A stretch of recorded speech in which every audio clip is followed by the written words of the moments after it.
Welcome back into the Motor Index, folks. Well, William Byron has finally reached victory lane after his Daytona 500 victory back in February. William Byron probably could have 4 or 5 Cup wins this season. For Christ's sake, leaves Iowa the points leader. So not very shocking that he finally gets to victory lane. Also not shocking after such a good run here a year ago when Ryan Blaney won. We'll get into all of the contenders' day. Pretty straightforward race as far as who was in contention. People really expected these. There was a group of 4 cars who, in my opinion, were the 4 standout cars. If you watch the race, you probably are going to know who those are. William Byron certainly one of those. And just kind of things kind of end up falling his way. Strategy the whole day was really important. They were on the right end of that. Was able to hold them off at the end. They were on the very razor edge of that. We're going to get into all this. There's a lot of discussion about, blah, blah, this about the car, blah, blah, this about the track, blah, blah, this, blah, blah, that. We're going to get into all of it because there's a lot of things to discuss because, believe it or not, that was a lot crazier of a race than people think it was because, everybody's going to sit here and say, oh, it's another fuel mileage race. The cars couldn't pass each other, which, yes, it was a fuel mileage race. Yeah, passing was hard. But I would counter that with, say what you want about the passing. The leaders were not getting, there wasn't a guy in the front getting 10 seconds out in the lead and then everybody's behind him. There was a group of, at most times, 2, but even at times as high as 3 or 4 cars who were remaining in like a pack at the front, staying close and battling and then having to work their way through lap traffic. And, I find that entertaining. And sure enough, in the first stage, it's William Byron out in the lead. Brad Keselowski, clearly the faster car, and Byron's having to snake his way through lap traffic. Keselowski's getting close. You think at some points, okay, maybe he's going to make the pass for the lead. Oh well, William Byron's able to hold him off and get past these lap cars a little better. And then eventually, because runs go on, it's hard to hold off the lead. Tires wear. Tire wear was a factor here. We're going to get to that in a second, but Keselowski's eventually able to pass him and goes on to win the stage. So, and, when William Byron is passed, he started getting passed by other cars because he hadn't been in dirty air all day, or at least true dirty air in the sense that not being in the lead. So, yeah, I don't know. I think people are, I'm so fascinated by this concept that fuel mileage is just like a non-aspect of racing that shouldn't matter. It's like, if you watch this race, William Byron was not at the front during a lot of this race. Maybe not at the whole. Let me rephrase that. If I'm going to get crucified if I leave that, he was in the front for a lot of this race, but not the whole race because of the strategy that had to play out with the fuel mileage. Taking more of pit road, all that. When you pit, how long you run on your during your pit cycles and whatnot. I found it compelling. I don't know why people are struggle to find this compelling. I like it. And, say what you want about, oh, there's a lot of cautions, this, that, and the other. Yeah, well, that's part of racing. You have to factor that in. You don't get a string of eight or 9 straight cautions every single week, but that's just what happened today. Who knows? You walk into a day, you might get what you got in the first 2 stages where it was pretty much just straight green flag runs, except for that SVG wreck. I think it was earlier mid stage 2, but really for the most part, it was long green flag runs. And then I'm forgetting, I think there was a caution towards the end of stage 2, but besides the point, it was a pretty clean race up until stage 3, and then all hell just broke loose. It was just caution after caution after caution after caution after caution, which, I'm not going over all those because we would be sitting here all day discussing all that, and I don't care about people wrecking. But that plays into the strategy. That plays into saving fuel during those runs. When do those cautions fall? Do they fall within the window? Can you make it? Can you not? How am I on tires during that time? All this stuff gets factored in. There's a very realistic scenario like the races recently that we've said William Byron should have won, where he screwed up in this. This is a skill. This is execution. You have to execute throughout the whole day. That just because somebody wins on fuel mileage at the end does not discount the 3 hours prior to that. Ugh, sorry. I hate having to get into this. It's just mind numbing seeing how many people get on here and just complain like about aspects of racing being aspects of racing. Got it? Jesus. Sorry. It just frustrates the hell out of me. Um, but like I said, was this the most racy racetrack? No, but it was certainly on the razor's edge. The cars were a handful today. That is one thing you cannot deny. The drivers were saying that. And say what you want, you know, there was tire wear. Look at the end of that first run with Keselowski. They were saying, the tires are cording on this end of this green flag run, and we could have run longer on fuel if this materializes at the end of the race, which I don't know exactly what the run was at the end of the race, but if this run a run longer than what we saw at the beginning of the race materializes, that could be trouble potentially. So then you start to factor in the saving of tire game. See, this is why when people just chalk this down to a fuel mileage race, they are shortcoming themselves because there's all these aspects of, getting onto pit road, getting off of pit road, saving your tires, getting good restarts, maintaining your gaps, working your way through lap traffic. I mean, I could go on and on. If I could go on and we would be here for days. But the fact of the matter is this. Yes, fuel mileage has played a factor in some of these recent races. Well, you've also been to racetracks where that is a big thing. It's a big thing at every race, but really, especially like a Michigan, an Indianapolis, those are places Pocono, you really think of those tracks as, fuel mileage racetracks. Maybe not so much as in Iowa, but Iowa's a weird one for several reasons. It's very much like a Richmond, but I don't know how it compares to Richmond in exact length, but, it's a weird race. This track has just got a lot different aspects to it than Richmond does.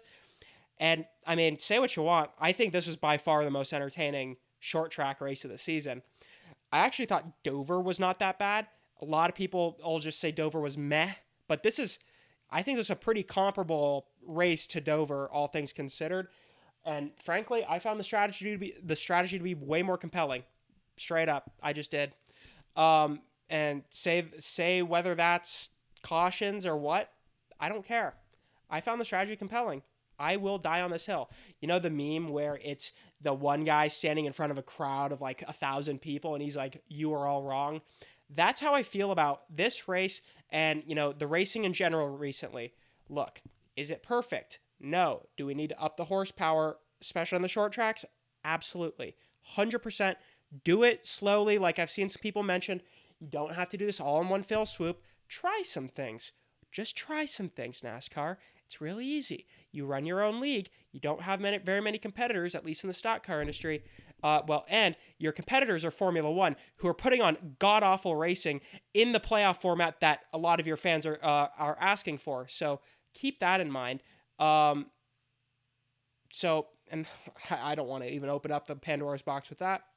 We're going to go into that in another video. Let's get back into this day because we've gone on some long rants that are pretty freaking meaningless. Brad Keselowski had the best car today. 100,000%.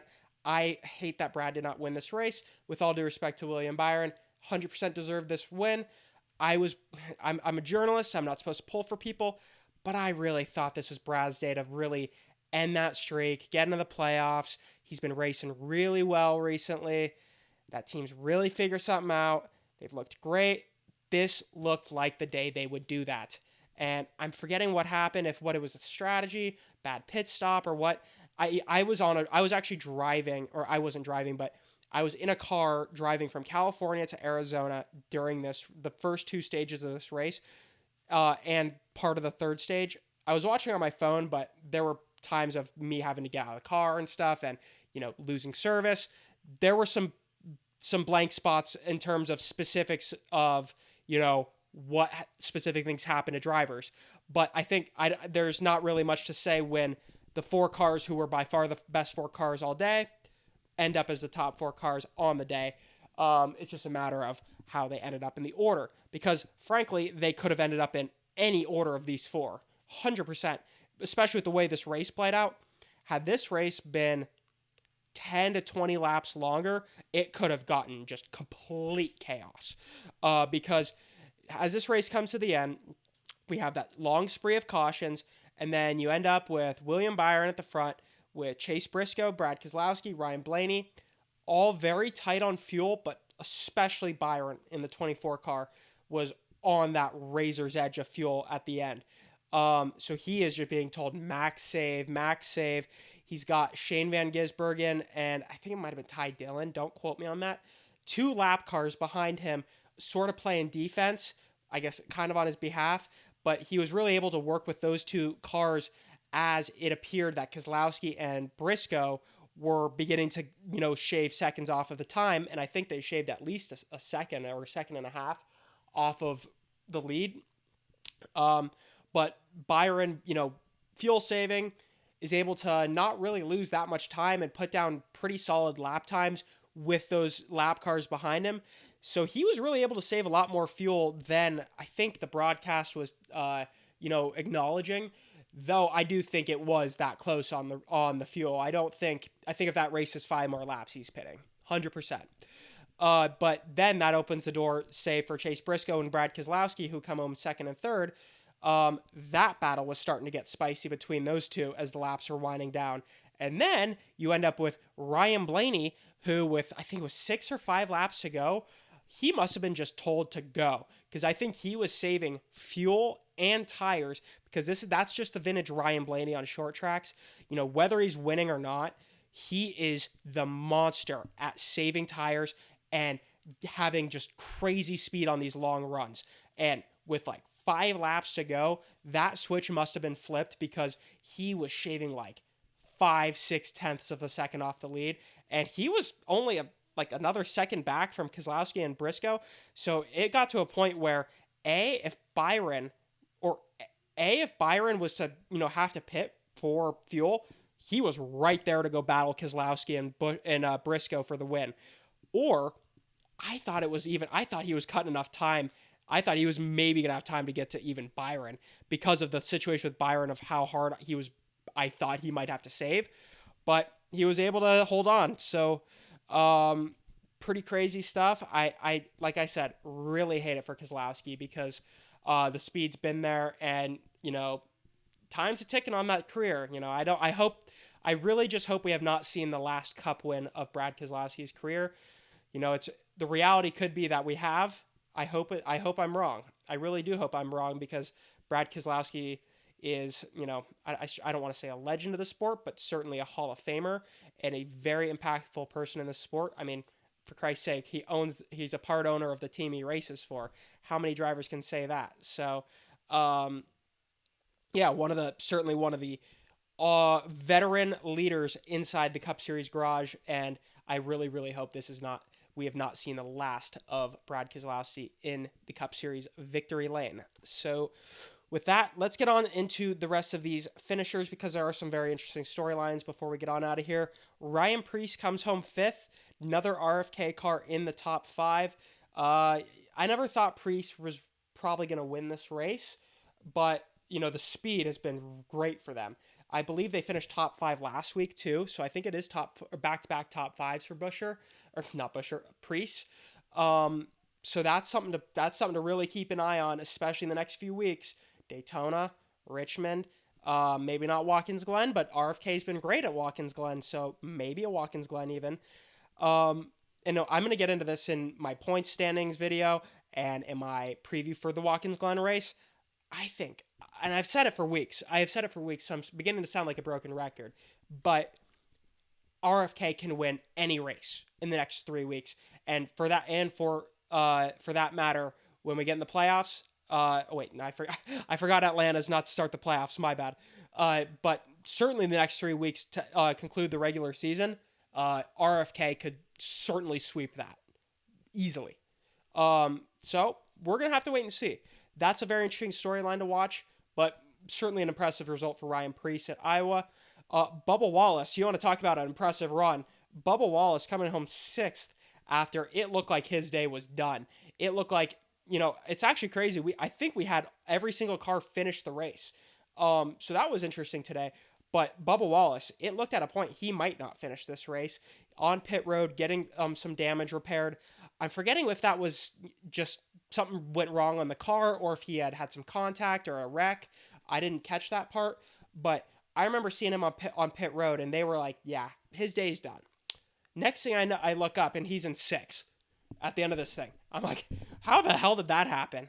I still don't know. I don't know if they must have done something to that car. There must have been. I don't know. I really don't know. But that was a super impressive run for Bubba Wallace to come home sixth after that issue, and especially with how tough it was to pass today.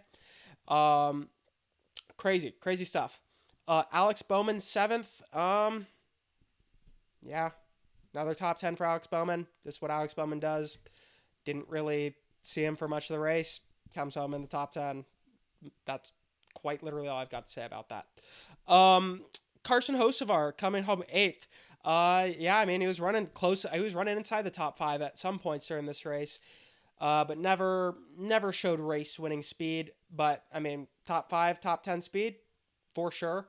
Good to see him doing this on a variety of racetracks. Iowa was certainly a very unique racetrack, and maybe not unique, Richmond-esque, but there's a lot, like I mentioned earlier, a lot of aspects to Iowa that are different, from Richmond. So, good to see Hosfar laying down a lot of good, solid runs on a variety of racetracks. But the one thing I wanted to mention was Lee Diffie. I see his first race in Cup Series in 2025 on the play-by-play. He dubbed Carson Hocevar the Hurricane. And, I really hope that sticks. I think that is the perfect nickname for Carson Hocevar. You got the Hurricane, you got the H at the beginning, Hurricane Hocevar. I think that works. I really like that.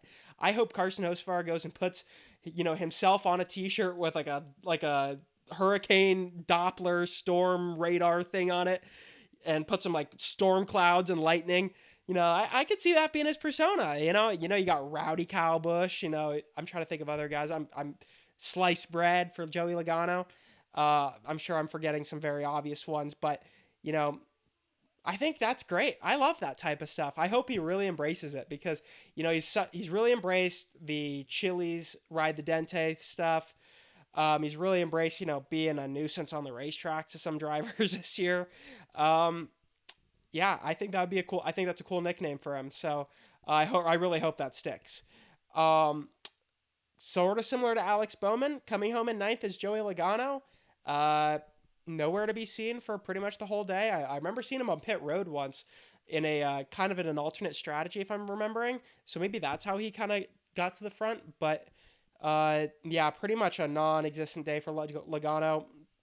But getting home in the top 10, that'll play. And then rounding out the top 10, Austin Dillon. When I saw Austin Dillon run at the front, I'm having Nom flashbacks from last year. When this car just suddenly got some speed, him and Kyle Busch from RCR getting just a monster amount of speed in the final 3 or 4 weeks of the regular season. This happened last year, and it seems like it might be happening again. Kyle Busch just not finish inside the top 10, but did start close to the back and was able to make his way inside the top 10, running, I think, as high as like 6th or 7th at one point. So RCR is making a late regular season charge. Whether it'll be enough to get in the playoffs, that'll remain to be seen. Both guys will probably need a win. I mean, Busch is close on points, but close enough to point his way in? Probably not. So I think a win will be necessary for both guys in the next few weeks.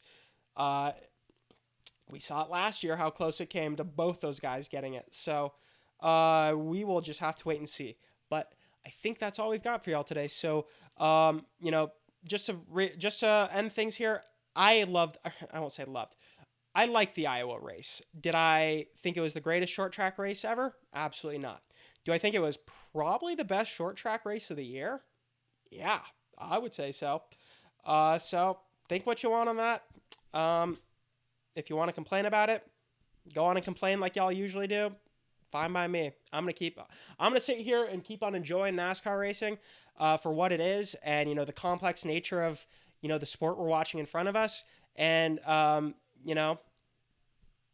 yeah, thank y'all so much for watching. Please like and subscribe, and take care, y'all. God bless.